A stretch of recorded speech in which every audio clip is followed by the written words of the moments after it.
Lanjut, fitrah yang ada di dalam diri kita juga ada berupa kapasitas dan bakat. Nah, Allah itu sudah menciptakan kita dalam tugas kita sebagai khalifah dan Abdullah punya kapasitas dan bakat masing-masing. Allah itu tidak ciptakan kita kosong. Nah, jadi diri kita sendiri itu punya kapasitas. Diri kita sendiri itu punya bakat. Namanya kapasitas, berarti itu yang pas cukup untuk diri kita. Tidak bisa kita memakai kapasitasnya orang untuk mengukur diri tak. Ya, tidak bisa kita memakai kapasitas kita untuk mengukur anak kita. Karena kita punya kapasitas masing-masing, kita punya bakat masing-masing. Bakat itu adalah tools yang Allah ciptakan dalam diri kita, tools yang Allah install dalam diri kita untuk kita pakai bergerak, untuk kita pakai menjadi khalifah di muka bumi ini. Dan untuk menjalankan tugas kita, kita punya kapasitas dan bakat itu. Anak-anak kita juga punya kapasitas dan bakat itu. Kita mesti menggali inside out, apa ini kapasitas dan bakatku. Anak-anak kita bantu untuk keluar kapasitas dan bakat-bakatnya itu. Di usia 0 sampai 15 tahun, 14 tahun, itu masa untuk mengeluarkan itu. Bibit-bibitnya itu menumbuhkan kapasitas, menumbuhkan bakat-bakat yang ada di dalam diri kita. Kalau dia tumbuh dengan baik semuanya, itu nanti di usia 15 sampai 40 tahun, kita bisa melihat, oh ini kapasitasku yang mau kukembangkan. Ini yang lebih menonjol, ini yang lebih dominan. Nah, jadi penting untuk kita memahami di sini bahwa di 0 sampai 14 tahun itu belum waktunya kita memanen. Kalau misalkan dalam bahasa kapasitas, kita belum bisa melihat kapasitas unggul kita di mana itu di usia 0 sampai 14 tahun sebenarnya. Makanya kenapa anak-anak kita di 0 sampai 14 tahun kita kasih banyak aktivitas supaya keluar itu kapasitasnya. Kelihatan ini dia mampunya di mana, dia dorongan bakatnya apa. Dia nanti akan keluar. Kalau sudah keluar, kita bisa menemukannya, kita bisa eksplorasi, kemudian kita petakan dan kita bisa aktualisasikan. Iya. Nah, bagaimana mengaktualisasikannya? Ya, harus dibingkai dengan fitrah iman, dengan ma'rifatullah, bahwa semuanya yang ada Allah kasih ini itu dalam rangka untuk melakukan apa tugas yang Allah kasih. Cobaan dari Allah itu pasti ada. Amal, bantuan profesional pasti kita akan butuhkan. Intinya kita memahami bahwa dalam fitrah kita punya kapasitas dan bakat. Kita punya, anak-anak kita pun punya. Saya diingatkan sama guru saya, ketika kita punya kapasitas, kita punya bakat, dan kita sudah tahu itu, oke, kapasitasku ini, bakatku ini, kemudian kita tidak memanfaatkannya untuk kebaikan, maka pada saat itu kita sedang zolim pada diri kita dan zolim kepada Allah yang memberikan kapasitas itu. Jadi kalau memang kita merasa oke, kapasitasku saya mampu di sini, maka manfaatkan itu. Karena kalau kita tidak melakukan itu, berarti kita sedang memperturutkan nafsu malas kita, maka saat itu kita sedang berada dalam kondisi zolim pada diri kita, zolim kepada Allah yang sudah kasih kita kapasitas untuk dimanfaatkan. Seperti itu. Nih. Nah, kemudian selanjutnya kita punya fitrah berupa akal dan nurani kemanusiaan. Ya, akal kita dan nurani kita. Nurani itu terkait dengan hati kita, Dek. Ketika hati kita tenang, lapang, jernih, maka akal dan nurani kita itu dia akan berfungsi dengan baik. Akal dan nurani ini dia akan mengantarkan kita untuk bisa membedakan yang benar dengan yang batil, yang baik dengan yang buruk, yang mana ini yang manfaat, yang mana ini mudarat, mana yang indah, mana yang jelek. Itu semuanya bisa diukur oleh akal dan nurani kita. Nah, akal dan nurani yang seperti apa yang bisa mengukur itu semua, membedakan yang baik dengan yang benar?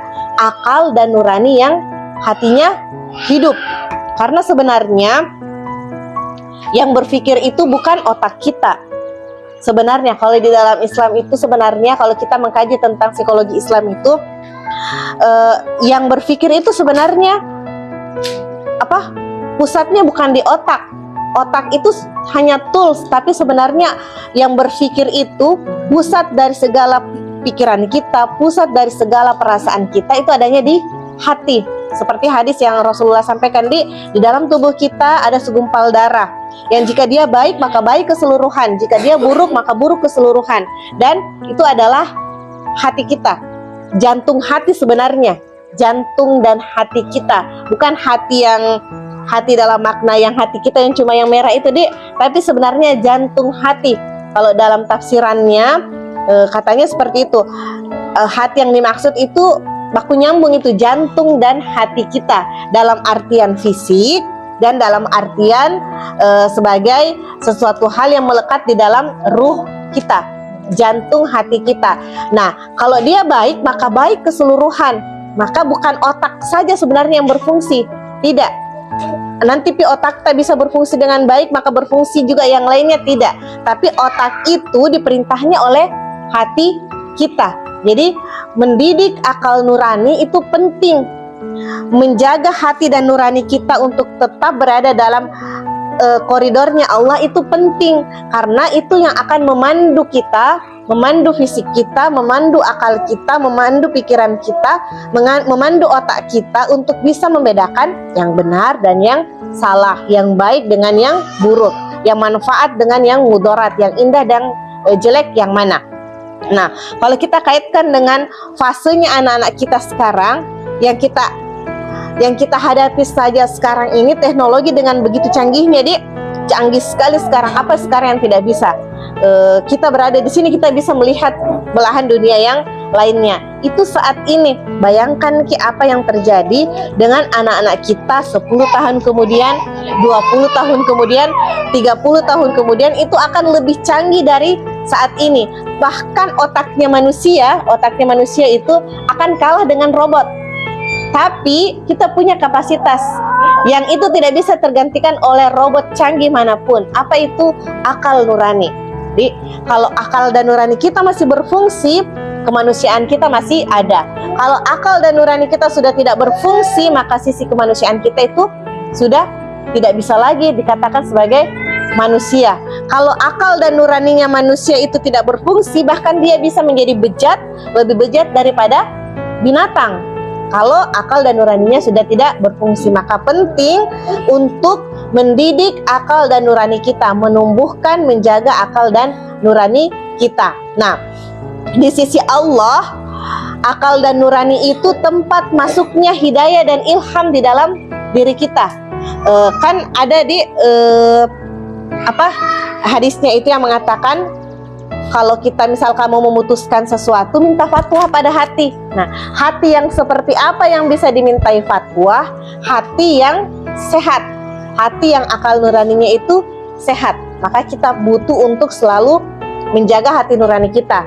Dan nurani itu ternyata ya setiap manusia juga ada tapi sebenarnya yang tajam nuraninya itu perempuan. Tajam tajam hatinya itu perempuan, karena kita kan memang makhluk rasa. Iya. Jadi kalau misalkan tergerus nilai-nilai femininitas kita, nilai-nilai keperempuanan kita dengan banyak faktor yang bisa menyebabkannya tergerus, nurani kita pun akan tergerus. Ya, kayak contoh kecil tadi ya, jatuh afkar, itu refleks spontan loh. Itu karena masih hidup nuraninya kita. Oh, Bunda Ila langsung yang loncat langsung ke sana kan? Itu karena nuraninya kita masih hidup. Dan perempuan itu nuraninya kuat, akalnya kuat, hati nuraninya kuat, instingnya kuat, itu perempuan. Ya, makanya kan biasa mungkin kita biasa lihat kalau misalkan dari di sosmed biasa, ketahuan apa itu suaminya selingkuh karena apa? Dari feelingnya. Nah, itu karena memang perempuan itu peka dirasa. Nah, tapi itu kasusnya berbeda deh. Nah, mari kita bawa dalam dunia pendidikannya anak-anak kita.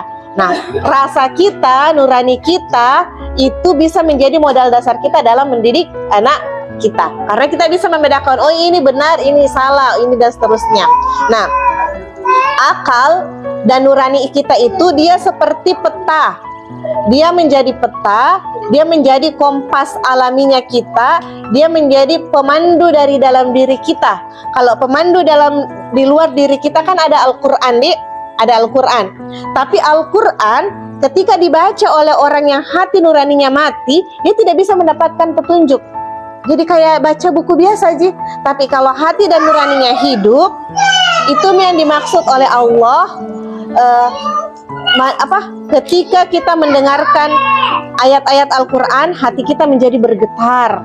Nah, karena hatinya hidup.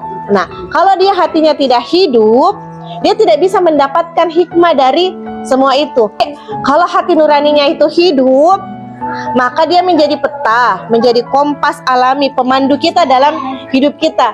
Kan kita sebenarnya secara hati nurani itu bisa membedakan ini benar, ini salah. Tapi kalau hati kita mati, hati kita menyimpang dari apa yang Allah mau, itu tidak bisa menjadi pemandu. Ya, bahkan yang benar-benar benar pun di depan tak, kalau ditutupi mata hati tak, itu tidak bisa kita melihat kebenaran. Ya, makanya kita butuh untuk selalu mendidik akal kita, mendidik hati nurani kita untuk tetap dalam koridornya Allah, supaya tetap peta di dalam diri kita itu hidup, kompas alami di dalam diri kita itu hidup, bisa menjadi pemandu dalam hidup kita. Nah, akal dan nurani itu dia tempatnya di hati tadi, dia ada di dalam diri manusia. Akal nurani itu dia tempatnya di hati. Kapasitasnya itu dia menjadi self learningnya kita, menjadi pembelajaran dirinya kita. Karena memang dari dalam itu kita bisa membedakan dengan sendirinya, oh ini yang kulakukan, ini salah. Ya, dia menjadi koreksi untuk diri kita. Koreksi pribadinya kita itu lewat diri kita. Walaupun orang lain mengkoreksi kita, tapi ada yang paling valid koreksinya, diri kita sendiri yang mengkoreksi diri tak, menjadi evaluasi untuk diri tak. Oh, yang kulakukan ini benar, yang kulakukan ini salah. Ya, walaupun mungkin kita mencari pembenaran di luar, tapi kalau hati kita sudah mengatakan itu salah, itu salah. Walaupun banyak itu pembenaran yang di luar, tapi kalau hati nurani tak bilang salah, itu salah sebenarnya. Tidak bisa dipungkiri ya. Misalkan